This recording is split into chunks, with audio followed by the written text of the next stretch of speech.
भोपाल से अहम खबर के साथ, जहां मंत्री रामनिवास रावत के वायरल वीडियो पर बवाल मचा। इस वक्त की अहम खबर भोपाल से, जहां मंत्री रामनिवास रावत के वायरल वीडियो पर बवाल। कटघरे में नेता प्रतिपक्ष और कांग्रेस। रामनिवास रावत से कुछ लोगों ने बदतमीजी की थी।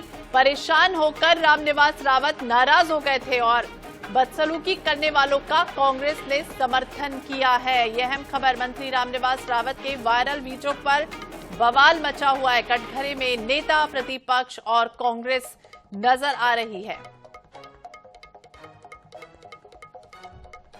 तो बदसलूकी की गई थी और उनके साथ कांग्रेस समर्थन करती हुई नजर आ रही है।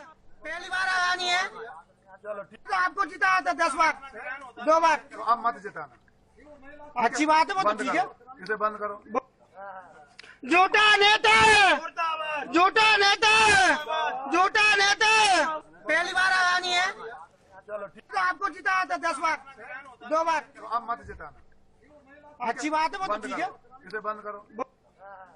झूठा नेता, झूठा नेता, झूठा नेता। पहली बार आया नहीं है, चलो ठीक है। आपको जिताया था 10 बार, 2 बार। ज्यादा जानकारी के लिए बात करेंगे भोपाल ब्यूरो चीफ अनुराग मालवी, हमारे सहयोगी हमारे साथ जुड़ गए। अनुराग, जिस तरह से बात करें और ये वीडियो सामने आया कि अब मत जिताना, लेकिन कहीं ना कहीं बदसलूकी बार बार की जा रही थी, इससे नाराज हो गए और इस तरह का बयान उन्होंने दिया। अब कांग्रेस किस तरह से समर्थन कर रही है बदसलूकी करने वालों के साथ?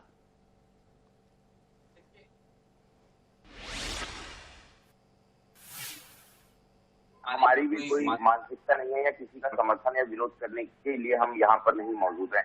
दरअसल इस वीडियो को अगर हम पूरा देख रहे हैं तो इस वीडियो में जो युवक है उसकी उम्र काफी कम है और रामनिवास रावत की उम्र उनसे दोगुनी से ज्यादा है। जिस भाषा का प्रयोग वो कर रहा था वो निश्चित रूप से अगर कोई बुजुर्ग के साथ की जाती तो इस तरह से वो व्यक्ति इरिटेट होता हुआ नजर आता। और ये वीडियो भी उसी तरीके की तस्वीर है। और फिर आप एक मंत्री का सम्मान मत कीजिए, एक जनप्रतिनिधि का सम्मान मत कीजिए, लेकिन किसी की उम्र का सम्मान करना बहुत जरूरी है। और हम भी यही बात कहने की कोशिश कर रहे हैं, इस वीडियो को भी दिखा रहे हैं। इसके बाद उमंग सिंगार के ट्वीट की भी बात करते हैं कि आखिर उमंग सिंगार खुद इस वीडियो को ध्यान से देखेंगे तो उन्हें लगेगा कि नहीं, ये बदतमीजी अगर उनके साथ या उनके किसी साथी के साथ होती तो वो भी इसी तरह से क्रोधित होता। संवेदनशील समय होता है और उस समय आप भले ही राजनीति करें, अलग बात है, लेकिन आपके ही साथी हैं सारे, सभी विधायक हैं, सब मंत्री आप भी रहे हैं, वो भी रहे, दोनों का दर्जा है।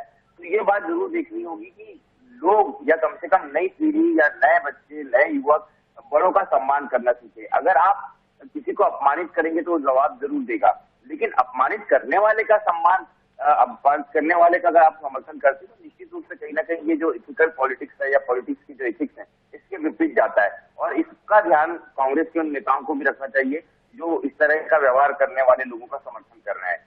जी अनुराग, लेकिन हुआ क्या था? जिस तरह से बात करें, कहते हुए नजर आए हैं कि अब मुझे मत जिताना, दूसरी तरफ वो वहां से आवाज भी आती है कि ये तो इतने बड़े हैं और कई बार जीत चुके हैं।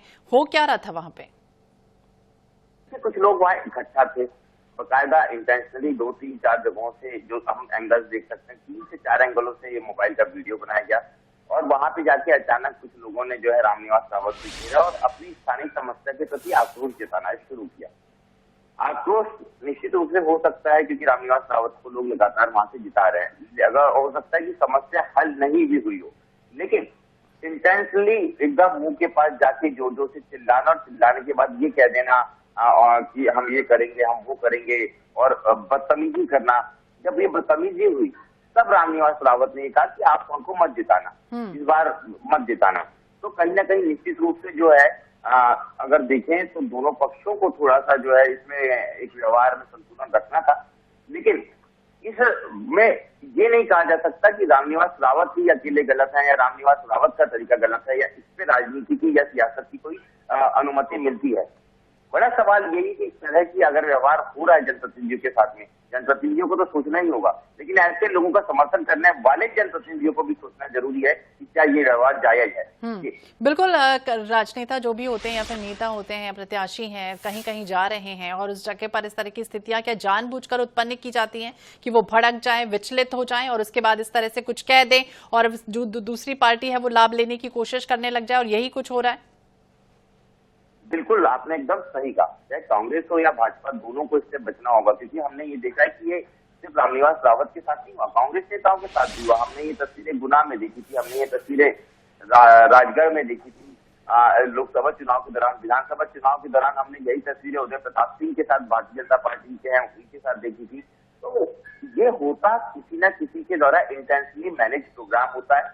आजकल मोबाइल हो गए, मोबाइल पर से इसकी रिकॉर्डिंग की जाती है और उसके बाद इसको वायरल किया जाता है, ये कह के कि इस जनप्रतिनिधि के खिलाफ या इस प्रत्याशी के खिलाफ आक्रोश है। ठीक है अनुराग, आप हमारे साथ बने रहिए। हमारे साथ वरिष्ठ कांग्रेस नेता के मिश्रा जी भी जुड़ गए हैं। मिश्रा जी, बहुत बहुत स्वागत है आपका INS 24/7 पर। और जिस तरह से वीडियो वायरल हुआ रामनिवास रावत का कि अब मुझे नहीं जिताना, क्योंकि बार बार इरिटेट हो रहे थे वो, अब इसे मुद्दा बना रही है कांग्रेस, ये आरोप। देखिए, राजनैतिक गद्दारी करने के बाद रामनिवास रावत जी का नैतिक साहस जनता का सामना करने के लिए बचा नहीं है। और यह पॉलिटिकल फ्रस्ट्रेशन जो उमंग सिंगार जी के ट्वीट के बाद में सामने आया है, यह उसी का परिणाम है। और यूं भी उन्हें आम जनता के वोटों की जरूरत नहीं है, क्योंकि जो लोग EVM, पुलिस प्रशासन, पैसे और अन्य कदाचारों से विजय हासिल करते हैं, उन लोगों को जनता के वोटों की जरूरत नहीं है। तो जो रामनिवास रावत जी ने कहा है कि अब मुझे मत जिताना, मैं उनकी बातों का और उनकी भावनाओं का और साफ गोई का समर्थन करता हूँ। जी मिश्रा जी, हमारे साथ मध्य प्रदेश ब्यूरो चीफ भी हैं भोपाल के, अनुराग मालवी, वो भी आपसे कुछ सवाल करना चाहते हैं। जी अनुराग। हाँ जी बिल्कुल। देखिए, मेरा के मिश्रा जी से एक छोटा सा सवाल है, क्योंकि के मिश्रा जी को मैं एक बहुत लंबे समय से जानता हूँ, व्यक्तिगत रूप से भी बहुत ज्यादा जानता हूँ। हमेशा उन्होंने इथिक्स की बात की है, बुजुर्गों के और बड़ों के सम्मान की बात की है। बस मैं ये जानना चाह रहा हूँ कि क्या के मिश्रा जी ने इस वीडियो को बहुत ध्यान से देखा है, और उस वीडियो में जिस व्यक्ति ने जिस भाषा का प्रयोग किया उसकी उम्र और उस भाषा पर ध्यान दिया है? क्या अगर किसी कांग्रेस नेता के साथ इस तरह का व्यवहार होता तो क्या के मिश्रा जी आप भी इसका समर्थन करते उस स्थिति में? अनुराग, ये देखिएगा, चाहे कांग्रेस का नेता हो या भारतीय जनता पार्टी का नेता हो, भारतीय शब्दकोश में किसी का विरोध करने के लिए इतने अच्छे अच्छे शब्द मौजूद हैं जिनका हम उपयोग कर सकते हैं। अभद्रता और अशोभनीय भाषाओं का इस्तेमाल सार्वजनिक जीवन में नहीं होना चाहिए। चाहे मेरी पार्टी करेगी तो मैं उनका विरोध करूंगा। ठीक है। बीजेपी से नेता हमारे राजपाल सिसोदिया जी भी हमारे साथ जुड़ गए। राजपाल जी, बहुत बहुत स्वागत है आपका INS 24/7 पर। और जिस तरह से रामनिवास रावत का वीडियो वायरल हुआ कि अब मुझे मत जिताना, बार बार इरिटेट हो रहे थे, और अब कांग्रेस इसमें कहीं ना कहीं, क्या आप कहेंगे, आरोप जिस तरह से लग रहे हैं कि लाभ लेने की कोशिश क्या वाकई हो रही? नहीं, ये तो चुनाव में आम बात है। इस प्रकार से सब तरह के लोग हैं चुनाव के अंदर। जब हम जाते हैं तो जनता जनार्दन है, भांति भांति के लोग हैं, भांति भांति की सोच है, समझ है। जिसकी जितनी समझ है उतना उसमें उतनी बात करना है। तो विरोध करना है तो विरोध के तरीके हैं। विरोध तो करना है, लेकिन कांग्रेस कहीं ना कहीं समर्थन कर रही है राजपाल जी। अब फिर कांग्रेस समर्थन कर रही है तो फिर बात ये कहना पड़ेगी मुझे कि कांग्रेस ने भेज दिया होगा पौवा पिला के किसी को कि वो आ रहे रामनिवास जी बीजेपी के प्रत्याशी, जरा गाली गुप्ता कर देना उनको, संसदीय भाषा से, असंसदीय भाषा से जरा उनका स्वागत कर देना। क्या लगता है आजकल? जी मिश्रा जी, आप कुछ कहेंगे राजपाल जी की बातों का जवाब? राजपाल जी सीनियर लीडर हैं और हर भारतीय जनता पार्टी की मजबूरी को बचाने के लिए बाध्य हैं। राजपाल जी, बहुत विनम्रता से मैं आपसे पूछना चाहूंगा कि अवैध शराब विकवा आपकी पार्टी रही है, ड्रग की तस्करी आपके नेता करवा रहे हैं, और कांग्रेस ही पिलाकर भिजवा देंगे। कम से कम आप जैसा सीजेंट व्यक्ति तो ऐसी बातें न करे तो आपकी बड़ी कृपा होगी। जी राजपाल जी। नहीं, देखिए, वो बात है कि भाई कांग्रेस समर्थन करी, कांग्रेस ने भी समर्थन मुझे आपने तो नहीं किया, मैंने आपको सुना अभी। आपने तो बहुत शालीनता से बात कही कि विरोध करने के कई तरीके, उस तरीके से करना चाहिए किसी भी दल के किसी भी नेता के साथ, या किसी भी जनप्रतिनिधि के साथ, किसी भी अधिकारी कर्मचारी के पास, या किसी भी आम नागरिक के पास में अगर उसका विरोध करना है तो विरोध करने के संसदीय भाषा के तरीके हैं, उससे करना चाहिए। पर फिर भी कोई असंसदीय भाषा करते हैं उपयोग, हम देखते हैं लोग गाली गुप्ता तक कर देते हैं। तो अब ये सब मान अपमान की सब बातें हैं। हम राजनीतिक क्षेत्र में, सार्वजनिक जीवन में जब काम करते हैं और दिन भर हमारे गले में माला लोग पिनाते हैं, साफा बनवाते हैं, साल उड़ाते हैं, तो फिर इस बात के लिए भी मन मस्तिष्क तैयार रहता है हमारा कि कोई हमें अपमान भी कर सकता है। करते हैं लोग। तो बिल्कुल कई तरह की स्थितियां बनती है। राजपाल जी, बहुत बहुत शुक्रिया बातचीत करने के लिए। मिश्रा जी, आपका भी बहुत बहुत शुक्रिया बातचीत करने के लिए। तो मंत्री रामनिवास रावत की जिस तरह से वीडियो वायरल हुआ, उसके बाद कटघरे में नेता, प्रतिपक्ष और कांग्रेस नजर आ रही। और अनुराग, आप हमारे साथ बने रहिए।